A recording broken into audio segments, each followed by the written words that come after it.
UP के लिए BJP ने 8 और उम्मीदवारों की लिस्ट जारी की। हरिओम वर्मा को अमानपुर, वीरेंद्र वर्मा को मारहरा और संजीव कुमार को जलेसर से टिकट। यूपी चुनाव के लिए समाजवादी पार्टी ने 39 और उम्मीदवार घोषित किए। अयोध्या से पवन पांडे, इटावा सर्वेश शाक्य, गोविंदनगर से सम्राट विकास को मिला टिकट।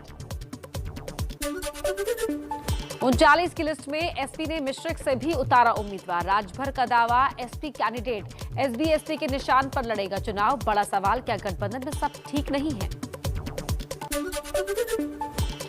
एसपी ने अमेठी से पूर्व मंत्री और खनन घोटाले के आरोपी गायत्री प्रजापति की पत्नी महाराजी प्रजापति को बनाया उम्मीदवार। दागियों को लेकर अखिलेश और बीजेपी में वार पलटवार। अखिलेश बोले सीएम, डिप्टी सीएम से लेकर आधे से ज्यादा आपराधिक छवि के हैं। बीजेपी बोली हम अपराधियों को जेल भेजेंगे। पश्चिमी यूपी में बीजेपी की आज से जाट मतदाताओं को साधने की कवायद। गृह मंत्री अमित शाह दिल्ली में जाट नेताओं से करेंगे मुलाकात। 253 नेताओं को मिला है न्योता। बीजेपी के चाणक्य अमित शाह का कल से फिर मिशन यूपी। अमित शाह मथुरा और नोएडा में करेंगे चुनाव प्रचार।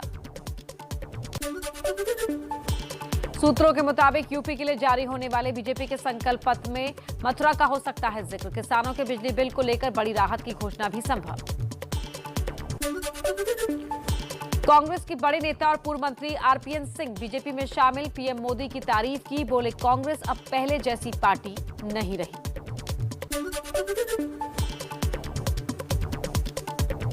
आरपीएन सिंह की पार्टी छोड़ने पर कांग्रेस बोली जाने वालों को शुभकामनाएं, कोई कायर ही ऐसा कर सकता है।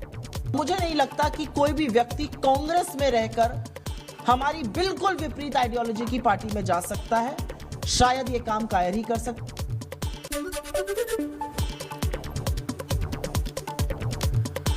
समाजवादी पार्टी के स्वामी प्रसाद मौर्य की बेटी और बीजेपी सांसद संघमित्रा मौर्य का दावा, कहा बदायूं की सभी 6 सीटें बीजेपी जीतेगी। 6 विधानसभा हैं, 6 की 6 विधानसभा में हमारे विधायक भारतीय जनता पार्टी के होंगे।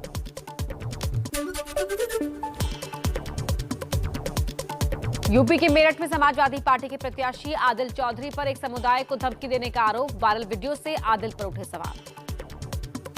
सरकार बन रही है, इंशाअल्लाह इनको छोड़ेंगे नहीं। इनसे बदला लिया जाएगा और इनको एहसास करा दिया जाएगा, आगे 100 बार सोचेंगे।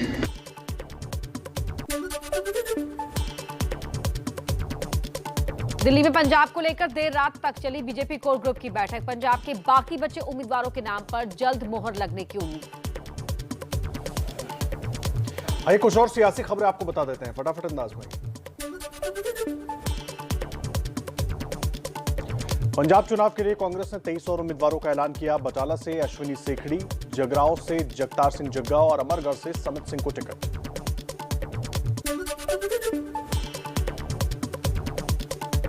कांग्रेस सांसद राहुल गांधी कल से पंजाब में शुरू करेंगे चुनाव प्रचार। स्वर्ण मंदिर में मत्था टेकेंगे। सभी 117 कांग्रेस उम्मीदवार भी रहेंगे साथ। जालंधर में वर्चुअल रैली।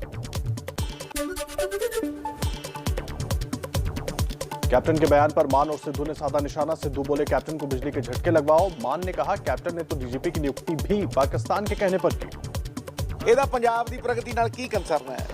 ਨਾਲੇ ਉਹ 5 ਸਾਲ ਬਾਅਦ ਸੁੱਤਾ ਉੱਠਿਆ। ਮੈਂ ਕਹਿੰਦਾ ਉਹਨੂੰ ਅੰਮ੍ਰਿਤਸਰ ਲਿਜਾਓ, ਤਾਰਾਂ ਤੂਰਾਂ ਲਵਾਓ, ਥੋੜਾ ਥੋੜਾ ਐ ਕਰੇ। ਕੈਪਟਨ ਸਾਹਿਬ ਸ਼ਾਇਦ ਇਹ ਕਹਿਣਾ ਭੁੱਲ ਗਏ, ਡੀਜੀਪੀ ਵੀ ਪਾਕਿਸਤਾਨ ਦੇ ਕਹੇ ਤੇ ਲਾਇਆ ਸੀ, ਚੀਫ ਸੈਕਟਰੀ ਵੀ ਪਾਕਿस्तान ਦੇ ਕਹੇ ਤੇ। पंजाब में सुखबीर बादल ने खुद को अकाली दल और बीएसपी गठबंधन का सीएम उम्मीदवार घोषित किया। बोले विक्रम मजीठिया के खिलाफ कोई एक सबूत दे तो राजनीति छोड़ दूंगा। पर मैं सुखबीर सिंह बादल प्रेसिडेंट श्रोमणी अकाली दल जे विक्रम सिंह मजीठिया के खिलाफ एक भी सबूत कोई लिया दे ड्रग्स का, सुखबीर सिंह बादल सियासत छड़ दूंगा।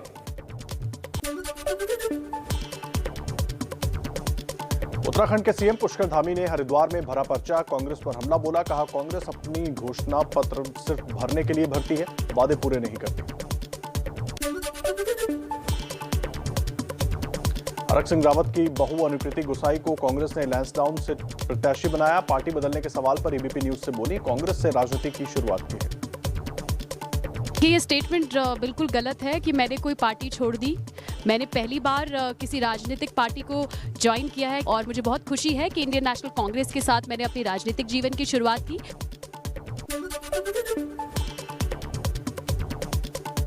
यूपी और उत्तराखंड विधानसभा चुनाव के लिए शिवसेना को मिला धनुष बाण चिन्ह। महाराष्ट्र के बाहर चुनाव के लिए शिवसेना को पहली बार ये चुनाव चिन्ह मिला था। चुनाव से पहले राजनीतिक दलों के मुफ्त वाले वादों पर सुप्रीम कोर्ट में सुनवाई हुई। कोर्ट ने कहा यह गंभीर मामला, इससे चुनाव प्रभावित होता है, लेकिन अदालत की दखल के दायरे सीमित है। चुनाव आयोग और सरकार दे जवाब। देश आज मना रहा है 73वां गणतंत्र दिवस। राजपथ पर दिखेगी हिंदुस्तान की ताकत। परेड में पहली बार 5 राफेल समेत 75 विमानों का होगा फ्लाई पास्ट। आजादी के अमृत महोत्सव की दिखेगी झलक। प्रधानमंत्री मोदी सुबह 10:05 पर नेशनल वॉर मेमोरियल जाकर वीर सैनिकों को श्रद्धांजलि अर्पित करेंगे। रक्षा मंत्री राजनाथ सिंह और तीनों सेनाओं के प्रमुख भी मौजूद रहेंगे। पीएम मोदी सुबह 10:15 बजे राष्ट्रपति रामनाथ कोविंद 10:23 पर अपने काफिले के साथ राजपथ पर पहुंचेंगे। सुबह 10:26 पर ध्वजारोहण और राष्ट्रगान होगा। 21 तोपों की सलामी दी जाएगी। राष्ट्रपति रामनाथ कोविंद सुबह 10:28 पर जम्मू कश्मीर पुलिस के एसआई बाबूराम को मरणोपरांत अशोक चक्र से सम्मानित करेंगे। और आइए गणतंत्र दिवस से ही जुड़ी हुई कुछ और अहम खबरें देख लेते हैं फटाफट अंदाज में। कोरोना प्रोटोकॉल के तहत इस साल गणतंत्र दिवस समारोह में सिर्फ 6000 दर्शक ही होंगे। पिछले साल की तरह इस बार भी कोई विदेशी मेहमान शामिल नहीं होगा। दिल्ली में गणतंत्र दिवस को लेकर सुरक्षा के कड़े इंतजाम। करीब 30,000 सुरक्षा कर्मी तैनात। विजय चौक से इंडिया गेट तक ट्रैफिक पर रोक। रफी मार्ग जनपद मानसिंह मार्ग बंद। 26 जनवरी को लेकर दिल्ली में सुरक्षा के तगड़े इंतजाम। पीएम के काफिले में रुकावट पैदा करने की धमकी। पुलिस ने आतंकियों के पोस्टर चिपकाए।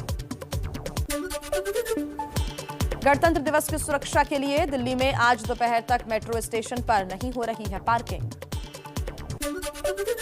गणतंत्र दिवस की पूर्व संध्या पर जगमग हुआ पूरा देश। दिल्ली, मुंबई समेत देश की तमाम अहम इमारतों को तिरंगे की रोशनी से सजाया गया।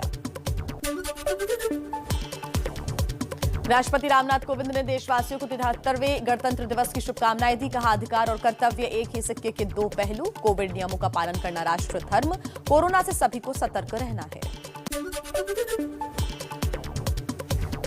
राष्ट्रपति रामनाथ कोविंद ने कहा नया भारत सशक्त भारत उभर रहा है। अर्थव्यवस्था में फिर तेजी आई। टीकाकरण और स्वच्छता अभियान जन आंदोलन बना। केंद्र सरकार ने पद्म पुरस्कारों का ऐलान किया। 4 हस्तियों को पद्म विभूषण, 17 को पद्म भूषण और 107 लोगों को पद्मश्री से सम्मानित किया जाएगा। गणतंत्र दिवस की पूर्व संध्या पर पद्म पुरस्कारों का ऐलान। सीडीएस जनरल बिपिन रावत और कल्याण सिंह और राधेश्याम खेमका को मरणोपरांत पद्म विभूषण सम्मान। देश की 17 हस्तियों को पद्म भूषण पुरस्कार देने का ऐलान। गुलाम नबी आजाद, राजीव महर्षि, बुद्धदेव भट्टाचार्य, गुरमीत बाबा और भारत बायोटेक के फाउंडर कृष्णा एला और उनकी पत्नी को पद्म भूषण सम्मान। बंगाल के पूर्व सीएम बुद्धदेव भट्टाचार्य का पद्म भूषण सम्मान लेने से इनकार। कहा मुझे इस पुरस्कार के बारे में कुछ नहीं पता। मुझे ना ही कभी किसी ने बताया और इसलिए अगर मुझे मिलता है तो मैं इसे नहीं लूंगा। गूगल के सीईओ सुंदर राजन पिचाई और माइक्रोसॉफ्ट के सीईओ सत्या नडेला को पद्म भूषण से सम्मानित किया जाएगा।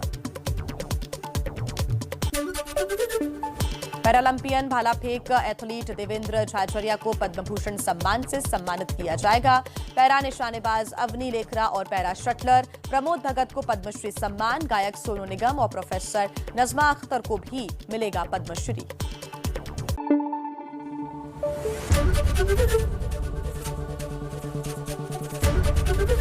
एबीपी न्यूज आपको रखे आगे।